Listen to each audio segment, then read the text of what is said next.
Bienvenidos, bienvenidas. Vamos con un nuevo tema de científico-tecnológico. Es el tema 7 de tercero de secundaria. Trata sobre la naturaleza eléctrica de la materia, circuito y operaciones eléctricas. Este es el documento que vais a encontrar como resumen. Y luego tenéis, ya sabéis, una hoja de actividades, de ejercicios. Vamos con la explicación del tema. En primer lugar, vamos a ver la estructura que tiene el átomo, ¿vale? Está compuesto por protones, neutrones y electrones. El protón tiene una carga positiva y se encuentra en el núcleo. El neutrón no tiene carga, es neutro. También se encuentra en el núcleo, ambos van a conformar el núcleo y es el que le da la masa, el peso, al átomo. Y luego tenemos los electrones, que tienen carga negativa, están girando alrededor del núcleo en la corteza. Este sería el esquema. Veis aquí protones y neutrones, es una idealización, puesto que el átomo es tan chiquitito que no llega a verse. Pero, bueno, se supone que es así. En el núcleo protones y neutrones y en la corteza en diferentes capas los electrones. Digamos que un átomo es neutro, porque el número de protones es igual al número de electrones, se contrarrestan las cargas positivas y negativas. Eso sí, cuando un átomo gana electrones, pues quedaría cargado de manera negativa, es un ion negativo, pero cuando pierde electrones, pues quedaría positivo y sería un ion positivo.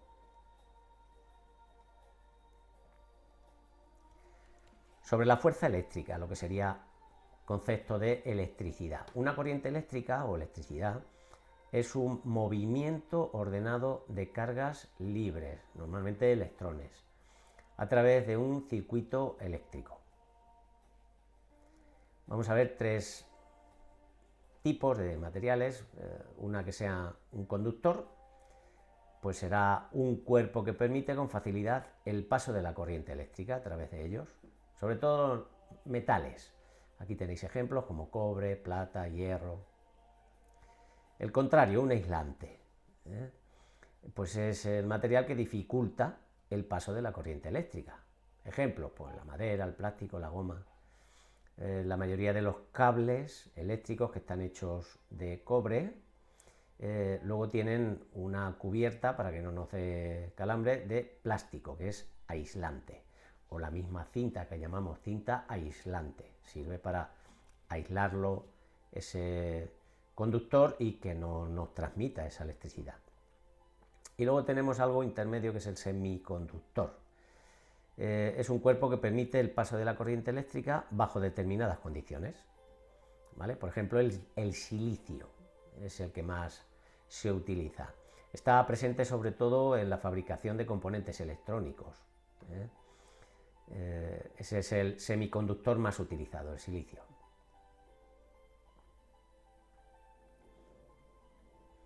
Bueno, como hemos visto, la corriente eléctrica, que es el movimiento continuo y ordenado de cargas libres, generalmente electrones, ya digo, a través de un circuito eléctrico, y es debido a una diferencia de potencial. Estas son las siglas. Diferencia de potencial. Si los electrones se mueven en el mismo sentido, pues sería una corriente continua, por ejemplo, el de una pila. Si cambian periódicamente de sentido, será una corriente alterna. Por ejemplo, pues la corriente que circula por casa, en un enchufe. Es aquello de AC/DC, como el grupo de música rock, que quiere decir en inglés corriente alterna, corriente continua, ¿vale? Bueno, la corriente se va a medir en voltios, cuyo símbolo es la V. La intensidad de corriente, que viene medida en amperios, es la cantidad de electricidad que pasa por una sección del conductor en la unidad de tiempo. ¿De acuerdo? Es como ese flujo de electrones que va por un circuito. Hablemos sobre la resistencia eléctrica.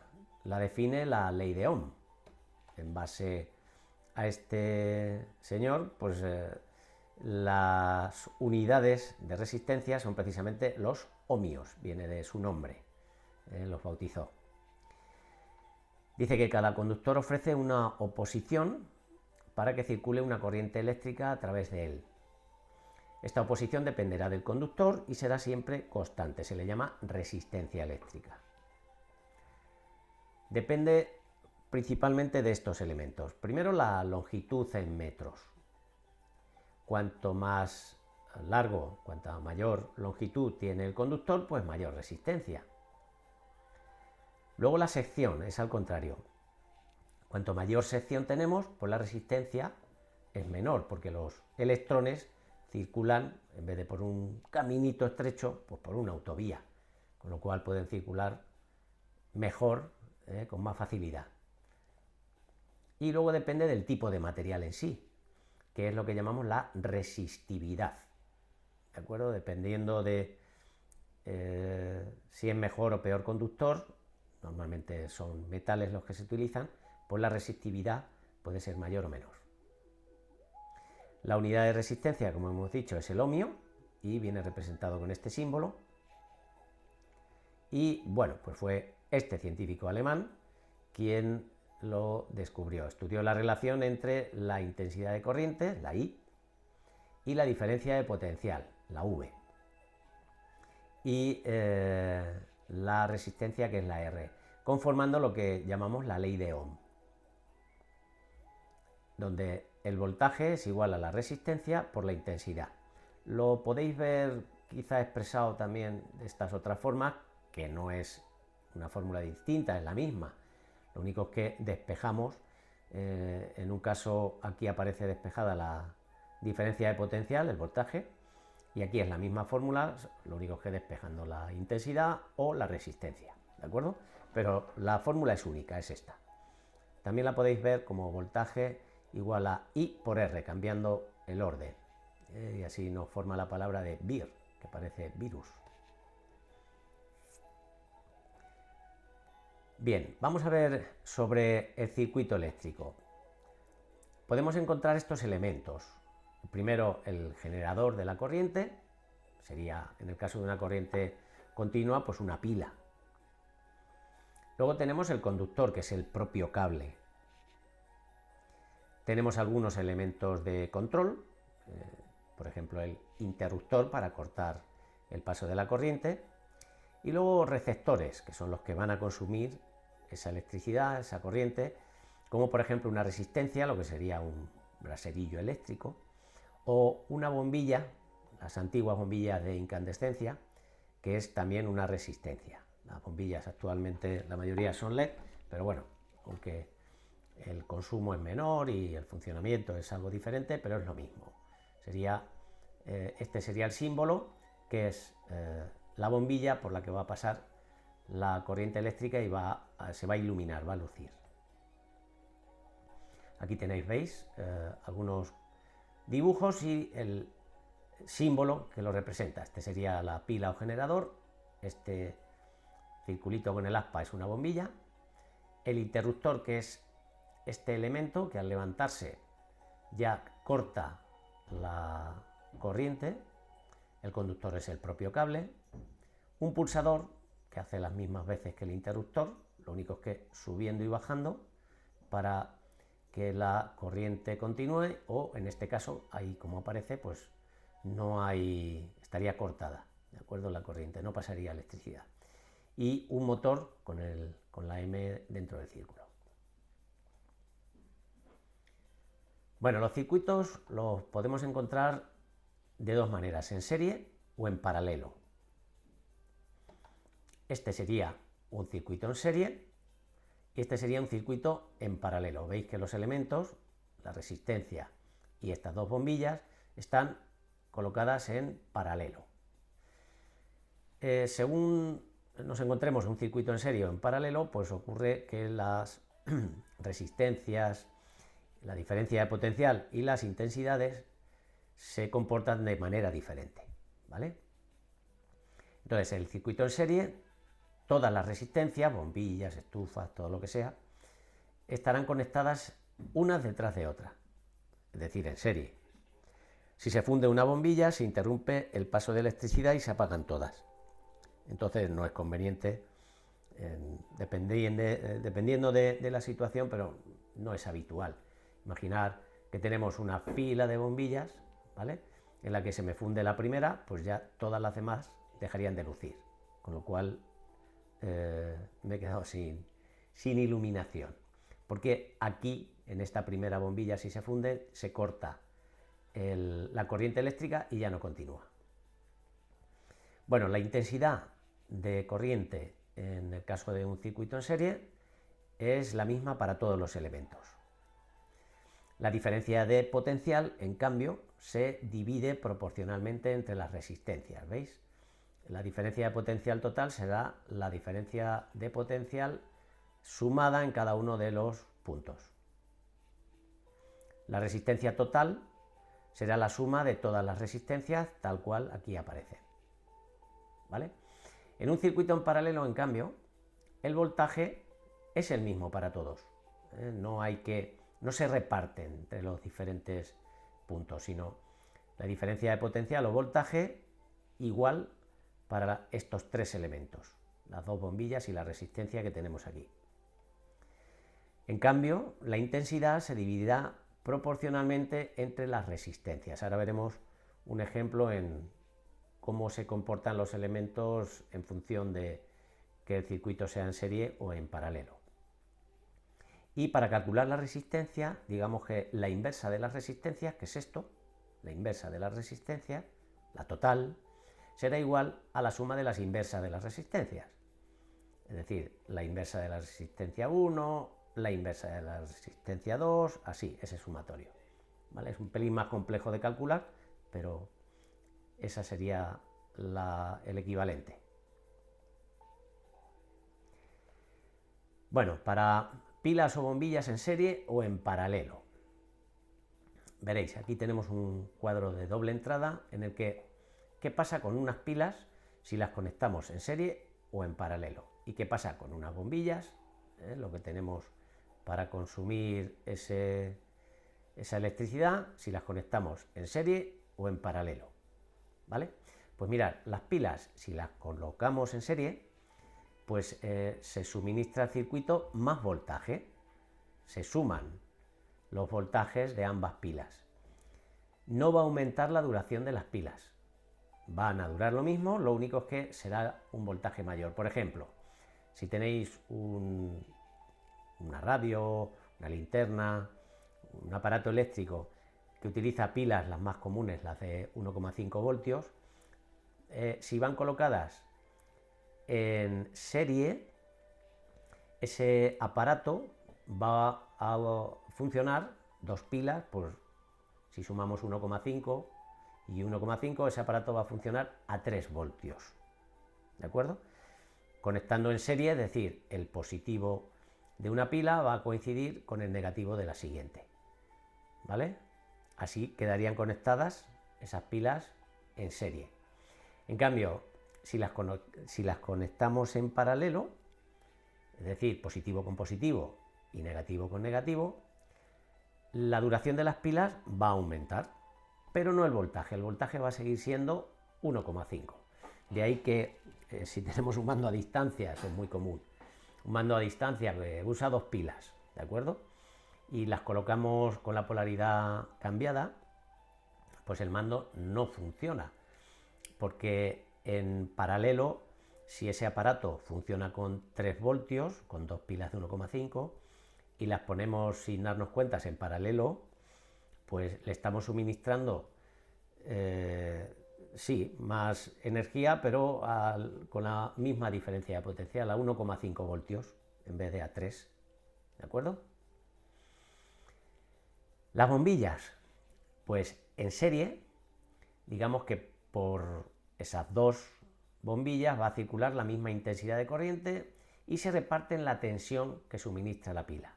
Por tanto, cada una de ellas lucirá menos que si estuviera sola, ¿vale?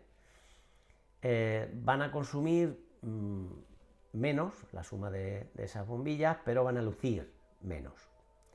Lo normal es colocarlas en paralelo, de tal manera que en los extremos de la conexión cae la misma tensión que si estuviese una sola bombilla y por tanto cada una de ellas lucirá igual que si estuviese sola. Lo que pasa es que, claro, van a consumir más energía, ¿vale? Consumirán la misma potencia cada una de ellas, por tanto, el circuito consumirá más.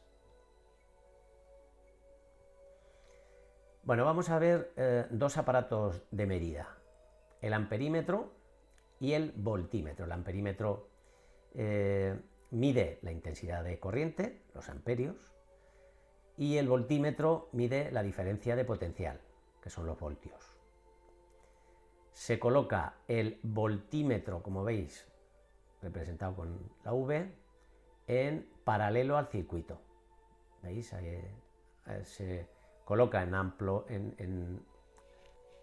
ambos bornes y queda así en paralelo. En cambio, el amperímetro, para medir la intensidad de corriente, hay que colocarlo en serie, tal como está aquí el circuito.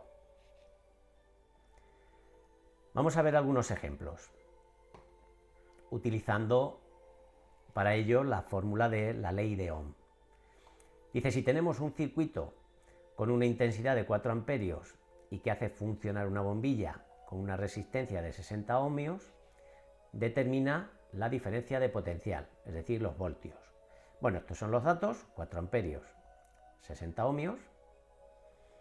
Escribimos la fórmula de la ley de Ohm y sustituimos la R de resistencia, 60, y la I de intensidad, 4, pues 60 por 4, 240 voltios es la diferencia de potencial.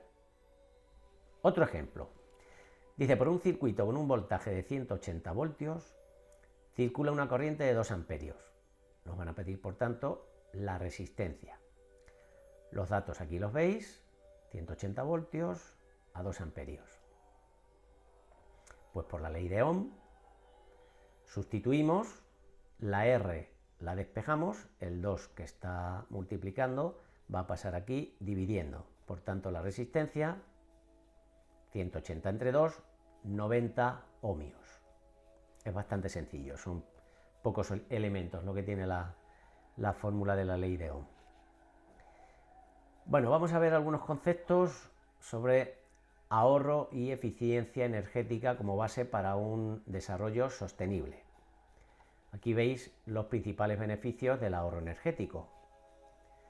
Por ejemplo, pues una reducción del impacto ambiental, una conservación de recursos naturales. Si se gasta menos, pues se conservan esos recursos naturales.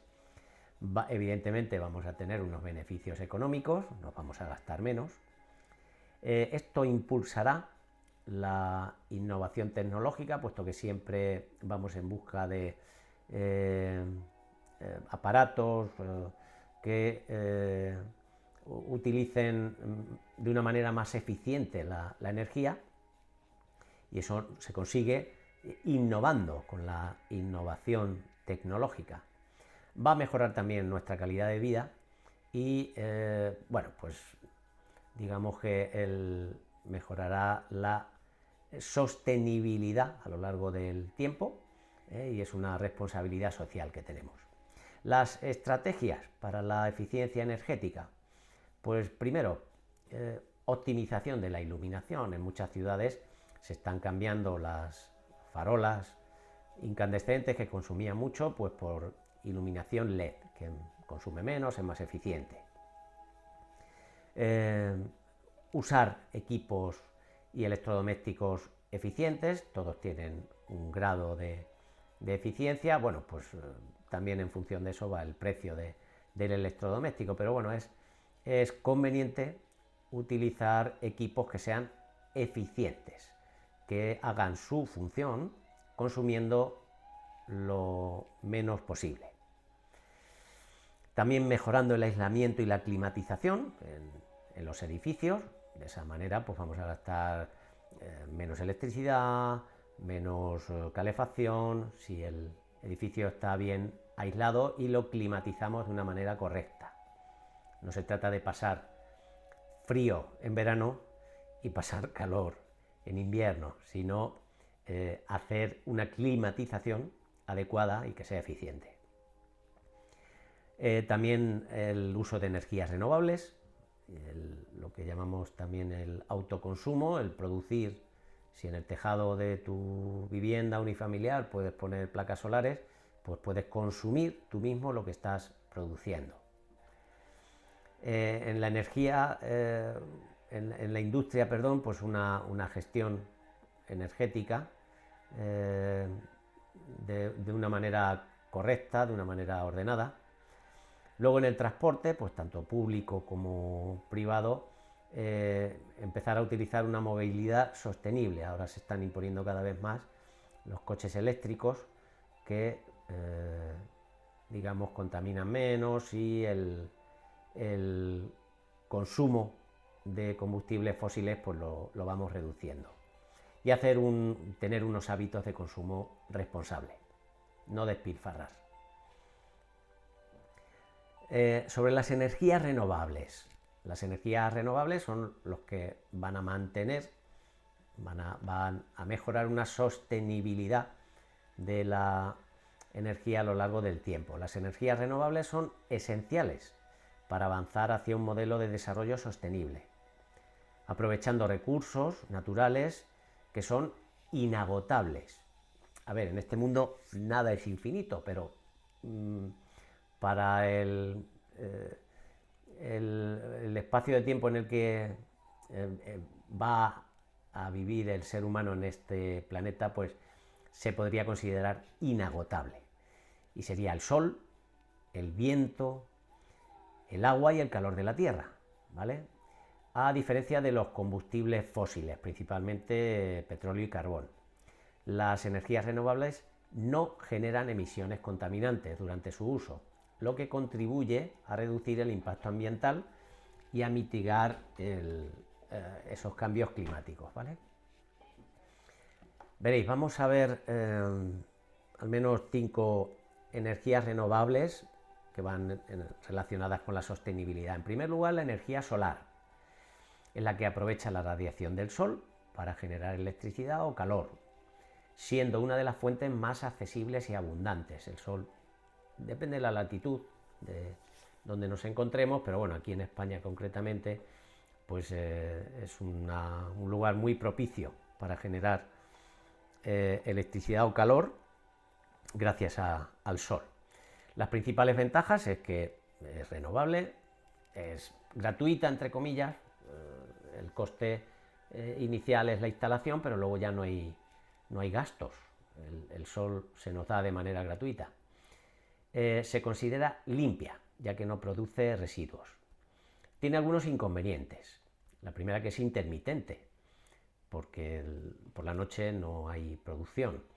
Luego depende de los lugares del planeta, en algunos puede haber una menor radiación solar, con lo cual producen menos energía solar. También es necesaria una tecnología para su transformación que de momento es cara y no rinde mucho, aunque se va mejorando poco a poco. Cada vez los paneles solares son de mayor producción, el almacenamiento en baterías es más eficiente, de mayor capacidad, y eso hace también que se vayan abaratando, ¿vale? Luego cada vez es más viable la energía solar, especialmente en el autoconsumo. La energía eólica transforma la fuerza del viento en electricidad mediante aerogeneradores, siendo una fuente limpia y eficaz en áreas con vientos constantes. Aquí en La Mancha, pues los típicos molinos de viento que se utilizaban para moler, pues ahora se van transformando en molinos generadores. Ha cambiado un poco el paisaje, ¿vale? Pero el giro de las aspas, conectado a un generador, a una dinamo, pues van a producir electricidad. También sería prácticamente inagotable.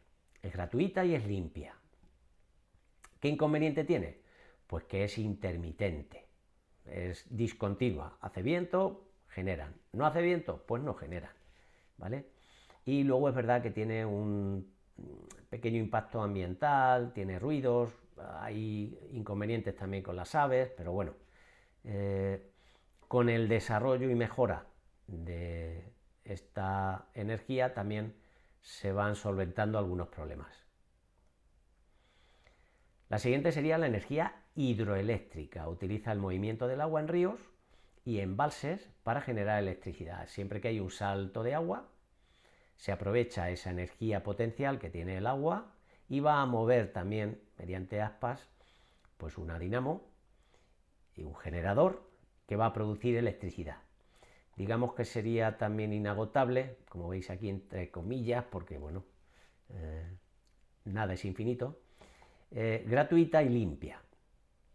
Inconvenientes, pues va a depender de la meteorología. Tenemos en nuestra zona, pues de manera periódica, sequías, periodos largos sin lluvias, y entonces a veces los embalses donde se almacena este agua pues quedan prácticamente vacíos, ¿vale? Estos embalses también provocan un impacto ambiental. Se trata de inundar una zona de manera artificial. Y bueno, pues los lugares donde se emplazan los embalses pues son limitados. No puede ser en plena llanura, no se puede hacer un embalse. Y el coste inicial es muy alto. Fabricar un embalse no es barato. La siguiente sería la biomasa o el biogás. Se obtiene a partir de residuos orgánicos, ayudando también a gestionar los desechos. Principal ventaja, pues es una fuente renovable, es casi inagotable y es muy económica. No necesita un alto nivel tecnológico para instalarse. Los inconvenientes, pues es que es contaminante, porque al fin y al cabo va a potenciar el efecto invernadero, ya que se produce con la combustión de esos materiales, y la combustión siempre genera dióxido de carbono, que potencian el efecto invernadero, y el calentamiento global se potencia, y ya sabemos las consecuencias de ese calentamiento global del planeta. Bueno, grandes extensiones de tierra son las que se necesitan para obtener suficiente biomasa. Por tanto, hay riesgo de dañar la ecología del medio, ¿vale? No vale son grandes extensiones, las de madera, en su mayoría, las que hay que extraer para quemar. Y por último, la energía geotérmica, que aprovecha el calor interno de la Tierra. Esto es factible en áreas geológicamente que sean activas. La principal ventaja es que es una fuente renovable, es inagotable, es gratuita y también limpia, ¿vale? Inconvenientes, pues no se puede poner en cualquier sitio. Hay unos lugares de emplazamiento limitados y tienen un coste inicial bastante elevado, porque hay que hacer grandes perforaciones. Se trata de perforar la tierra en busca de esas zonas calentitas, ¿de acuerdo? Buscando el calor interno que tiene la tierra. Bueno, esto sería todo. Espero que os haya servido esta presentación y que tengáis un gran día.